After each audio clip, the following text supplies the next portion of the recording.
اعوذ باللہ من الشیطان الرجیم بسم اللہ الرحمن الرحیم بسم اللہ الرحمن الرحیم۔ میں محمد خورشید انور نظامی، استاذ دارالعلوم غریب نواز، مرزا غالب روڈ، الہ آباد، پریاگراج۔ میں فن ادب کی بہت ہی معیاری کتاب متنبی کا درس دینے جا رہا ہوں۔ جماعت سادسہ کے طلباء بغور سماعت فرمائیں اور ذہن میں محفوظ رکھنے کی کوشش کریں۔ مللتا شعر پیش ہے۔ مللتا مقام یوم لیس فیہ طعان صادق ودم صبیب۔ مللتا الملال رنجیدہ ہونا، تعان التعان المتاعنت نیزہ بازی کرنا، دمن خون جمع دماؤن ہے، صبیبو بہا ہوا، الصب بہنا۔ ترجمہ ملاحظہ فرمائیے۔ تو اس دن میں ٹھہرنے سے اکتا گیا ہے جس میں سچی نیزہ بازی اور بہتا ہوا خون نہیں ہے۔ یعنی تیری بیماری کی اصلی وجہ یہ ہے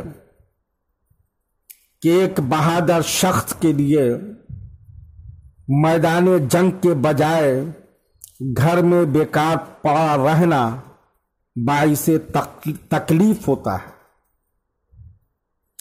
کیونکہ یہ اس کی فطرت اور مزاج کے خلاف ہے۔ یہی تیری بیماری کا سبب ہے کہ نہ جنگ آزمائی کا موقع آتا ہے، نہ دشمنوں کا بہتا ہوا خون نظر آتا ہے۔ شعر ملاحظہ فرمائیے۔ وَأَنْتَ الْمَرْءُ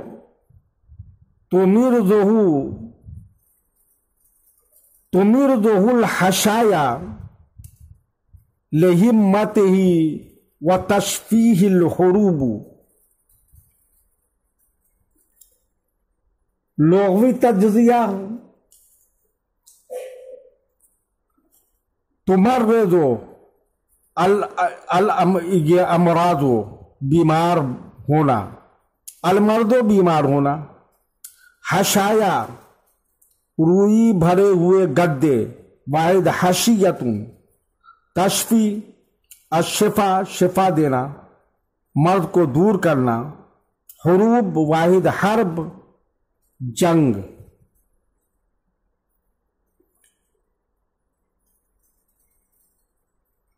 وانت المرء تمرض الحشایا، تو عزم و ہمت کا مرد ہے۔ نرم و ملائم گدے تجھے مریض بنا دیتے ہیں اور لڑائی ہی اس کو شفا دے گی۔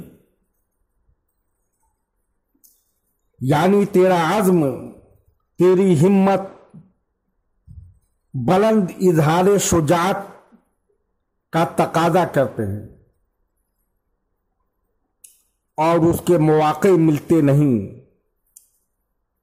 فطری جذبات پر جبر کر کے نرم ریشمی گدوں پر شب و روز گزارنے پڑتے ہیں، اور تیری بیماری کا یہی سبب ہے۔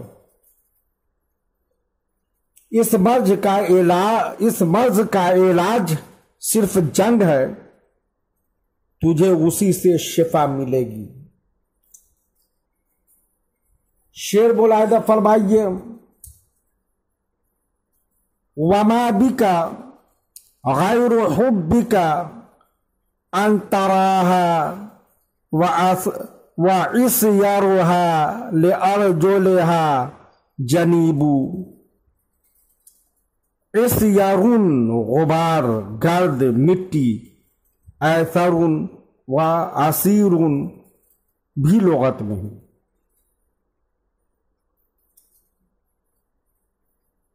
ارجل واحد، رجلون پاؤں، جنیب تابع لپٹا ہوا۔ ترجمہ ملاحظہ فرمائیے، اور تمہیں کچھ نہیں ہوا ہے سوائے اس بات کے کہ تم گھوڑوں کو اس حال میں دیکھنا چاہتے ہو کہ ان کے پاؤں پر غبار پڑا ہوا ہو، یعنی تمہیں کوئی بیماری نہیں ہے، بس تمہاری یہی خواہش پوری نہیں ہوئی کہ تم گھوڑوں کو میدان جنگ میں دوڑاتا ہوا دیکھنا چاہتے ہو، اور جب وہ لوٹ کر آئیں گے تو میدان جنگ کا غبار ان کے پاؤں میں پڑا ہوگا۔ چونکہ ایک عرصہ سے نہیں دیکھا ہے، اس لیے تمہاری طبیعت علیل ہے۔ شعر ملاحظہ فرمائیے، مجلحۃ لها ارض الاعادی ولسمر المناخر والجنوبی۔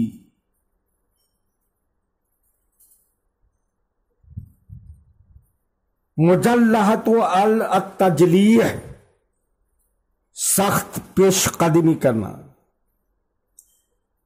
اوپر سے چڑھنا، اللہ جو اوپر کے حصے کو چڑھنا۔ سمرون اسبرون گندمگون، مناخرو مناہرو واحد منحرون، حلق النہر و نہر کرنا، قربانی کرنا۔ جنوب واحد جنبن پہلو۔ ترجمہ، دشمنوں کی سرزمین ان کی روندی ہوئی ہے، حلق اور پہلو گندم گون نیزوں کے، یعنی یہ گھوڑے دشمنوں کی زمین کو روند چکے ہیں، اسی طرح نیزے ان کے حلقوں اور پہلوؤں کو چھید چکے ہیں۔ شعر ملاحظہ فرمائیے، فقرتها الأعنة راجعات فإن بعيد ما طلبت قریب۔ قرتن التقریت، لگام لگانا، بالی پہننا۔ اعنت واحد عنان، لگام۔ راجعات الرجوع، لوٹنا۔ ترجمہ ملاحظہ فرمائیے، لوٹتے ہوئے ان کی لگامیں ڈھیلی چھوڑ دو، جس کی جستجو میں ہے اس کی دوری قریب ہے، یعنی دشمن کی سرزمین کی طرف گھوڑوں کو لوٹاتے ہوئے ان کی لگامیں ڈھیلی کر دو تاکہ تیز رفتاری کے ساتھ چلیں، منزل دور نہیں نزدیک ہے۔ شعر ملاحظہ فرمائیے، اذا داؤن حفا بقرات عنہ فلم یعرف لصاحبہ ضریب اذا حمد استفہام اور دا اسم اشارہ. حفا الحفوۃ پھسلنا. لم یعرف العرفان معرفت پہچاننا. ترجمہ ملاحظہ فرمائیے. کیا یہ بیماری ایسی ہے کہ بقراس سے اس کے بارے میں چوک ہو گئی، کیونکہ اس بیماری والے کی نظیر اس نے نہیں پائی؟ یعنی مریض کے بغیر مرض کیسے پہچانا جا سکتا ہے؟ بقراط نے مرضوں کو مریضوں کے ذریعے جانا اور اس کا علاج تجویز کیا، لیکن تمہاری بیماری کے سلسلے میں شاید اس سے چوک ہو گئی، اور اس کی وجہ یہ ہو سکتی ہے کہ بیماری جس شخصیت کو لاحق ہوئی ایسی شخصیت دنیا میں وجود ہی میں نہیں آئی تھی، اس لیے ایسی بیماری اور بیمار بقراط سے نہیں گزرے، اس لیے بقراط کی نگاہ میں اس مرض کی دوا تجویز بقراط کی نگاہ اس مرض کی دوا تجویز کرنے سے قاصر رہ گئی اور اس سے چوک ہو گئی. شعر ملاحظہ فرمائیے. بسیف الدولت وزائے تمسی جفونی تحت شمس ما تغیب. وزا روشن چہرہ والا، الوزات الوضو پاکیزہ اور خوبصورت ہونا، جفون واحد جفن پلک، تغیب الغیبوبت غائب ہونا. ترجمہ: روشن چہرے والے سیف الدولہ کی وجہ سے میری پلکیں ایسے سورج کے نیچے شام کرتی ہیں جو غروب نہیں ہوتا، جو غائب نہیں ہوتا. یعنی آسمان کا سورج غروب ہوتا ہے تو شام ہو جاتی ہے، اندھیرا چھا جاتا ہے، لیکن نگاہوں کے سامنے سیف الدولہ کا روشن اور تابناک چہرہ جو سورج کی طرح چمک رہا ہے. چونکہ میں اس کے زیر سایہ ہوں، اس لیے میرے لیے شام آتی ہی نہیں، کیونکہ میرا سورج کبھی غروب ہی نہیں ہوا.